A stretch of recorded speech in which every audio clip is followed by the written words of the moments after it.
আচ্ছা, বলো তো, তুমি কি ওকে একতরফাই ভালোবাসছো?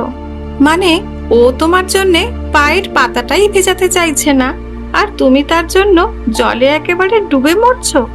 তোমার সাথে এমনটা কেন হচ্ছে? জানো এর কারণ? জানতে হলে এই ভিডিওর সঙ্গেই থাকো। আসলে তুমি যাকে ভালোবাসো আর অনেক পছন্দ করো, সেও তোমাকে নিশ্চয়ই কিছুটা পছন্দ করেছে, কিন্তু চাওয়ার পরেও সে তোমাকে ইগনোর করছে, তাই না? সে তোমাকে কম করে ফোন করছে, সে তোমায় এভাবে কম করেই পাত্তা দিচ্ছে, আর এসব দেখে তুমি নিজেই বড্ড কষ্ট পাচ্ছ। ব্যাপারটা আসলে এমন নয় যে সে তোমাকে নিয়ে সিরিয়াস নয় বা তোমায় নিয়ে তেমন কিছু ভাবতেই চায় না। সে তোমাকে একদিন নিশ্চয়ই কমিটমেন্ট দিয়েছিল, তারপরেও সে এরকম ব্যবহারটা কেন করছে? ও তোমাকে বারবার করে ইগনোর করে। তুমি যতবার ওর কাছে যেতে চাও, সে এমন একটা ভাব দেখায় যেন তুমি দূরে থাকলেই বেশি ভালো থাকবে। প্রতিনিয়ত তোমার ভালোবাসাটাই বাড়ছে। এমন কি প্রবলেম হচ্ছে, কি ভুল হচ্ছে তোমার সাথে? আজ এটা নিয়েই কথা বলবো। এমন কিছু স্টেপ আর পয়েন্ট আজকে আলোচনা শুনবে, যদি সেগুলো বুঝে নিতে পারো, ঠিকঠাক করে মেনে চলতে পারো, তোমাদের মধ্যেকার এই দূরত্বটা দেখবে আস্তে আস্তে ঠিক কেটে যাচ্ছে। নাম্বার 1, সবার আগে নিজেকে পরিবর্তন করো। যেমন ধরো, তুমি তাকে এত ভালোবাসো, সেও কিন্তু ভালোবাসে, কিন্তু মাঝে মধ্যেই তোমাকে অবহেলার চোখে দেখে। কোথাও একটা তোমার মধ্যেই ভুল আছে, এটা সবার আগে বোঝার চেষ্টা করো। খুঁজে বের করার চেষ্টা করো নিজের কোথায় ভুল হচ্ছে আর কোথায় বা ত্রুটি হচ্ছে। নিশ্চয়ই তুমি এমন কিছু ভুল করে ফেলছো যার জন্য সে তোমার কাছ থেকে দূরে যেতে চাইছে। আচ্ছা বলো তো, তুমি কি ওকে অতিরিক্ত বেশি ভালোবাসা দেখিয়ে ফেলেছো? যেখানে ব্যালেন্স রাখাটা একটা জরুরি বিষয়, সেটা না ভেবেই তুমি বেশি আবেগে চলছো। মনে করো তুমি একটা ছোট্ট চারা গাছ লাগিয়েছো, সেটা ভালোভাবে বেড়ে ওঠার জন্য কি কি দরকার বলো তো? সেটার পরিচর্যার দরকার, সঠিক পরিমাণে জল আর সঠিক পরিমাণে সানলাইটেরও দরকার। কিন্তু এই সানলাইট বা রোদ্দুর যদি হঠাৎ করে বেশি এসে যায়, তাহলে ওই ছোট ছোট চারা গাছগুলোর কি হাল হবে? যদি রোদ্দুরের তাপ প্রচুর পরিমাণে গাছগুলো পেয়ে যায়, তখন তো গাছগুলো আস্তে আস্তে করে হেলে যাবে, গাছগুলো আস্তে আস্তে নেতিয়ে পড়বে, তারপর একদিন শুকিয়ে নষ্ট হয়ে যাবে। এর অর্থ হলো পর্যাপ্ত পরিমাণের রোদ্দুর আর পর্যাপ্ত পরিমাণ জলই গাছের বেড়ে ওঠার জন্য প্রয়োজন। তার থেকে বেশিও নয়, আর তার চেয়ে কম হলেও গাছগুলো ঠিকঠাক করে বড় হয়ে উঠতে পারবে না। আমাদের জীবনটাও ঠিক সেরকম, সম্পর্কগুলোও ঠিক সেই রকম ছোট চারা গাছের মতোই।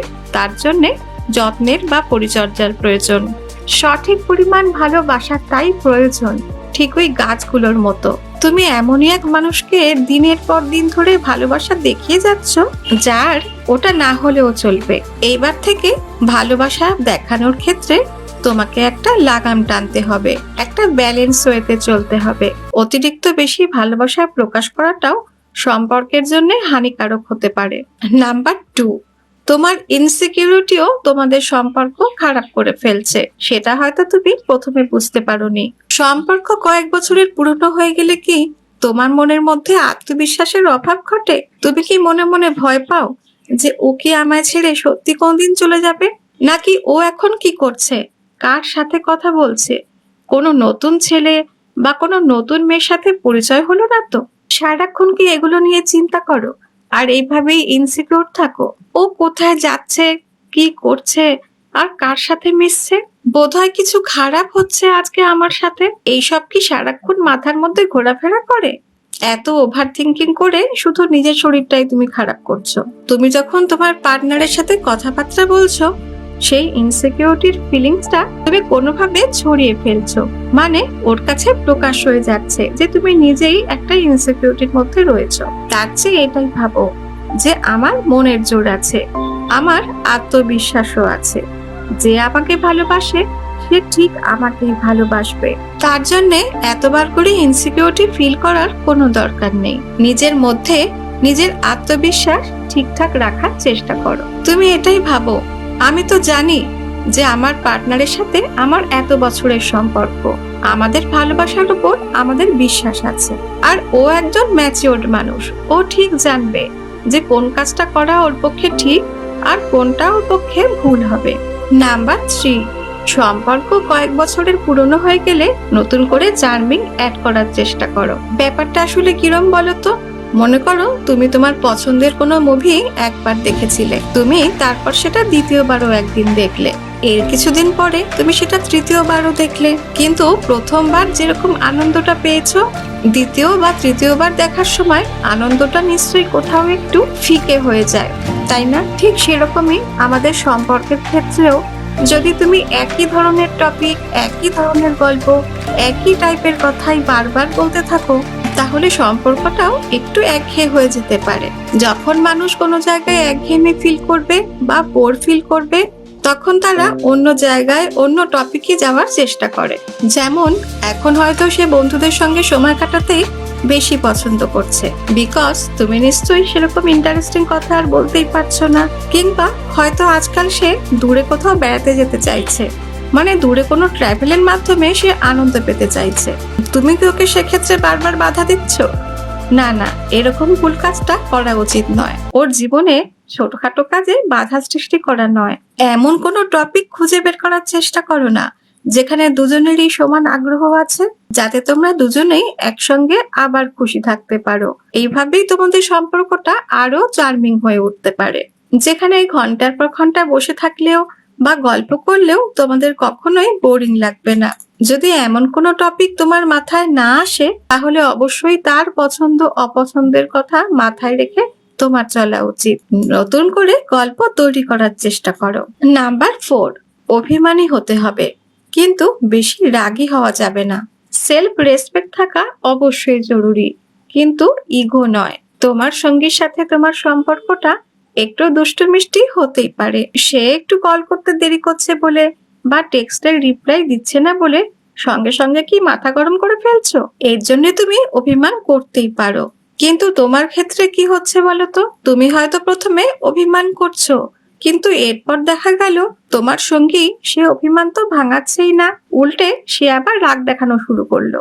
তুমি উল্টে এখন তার রাগ ভাঙাতে যাচ্ছ। গল্পটা কি প্রত্যেকবার এরকমই হচ্ছে? কিন্তু কেন কেন তুমি বারবার ওর কাছে যাবে, বারবার করে ওরই রাগ ভাঙাবে? তুমি যখন নিজেই দেখছো ওই কল করছে না আর ও ঠিকঠাক তোমার মেসেজের রিপ্লাই দিচ্ছে না, তোমার অভিমান করাটাও জরুরি।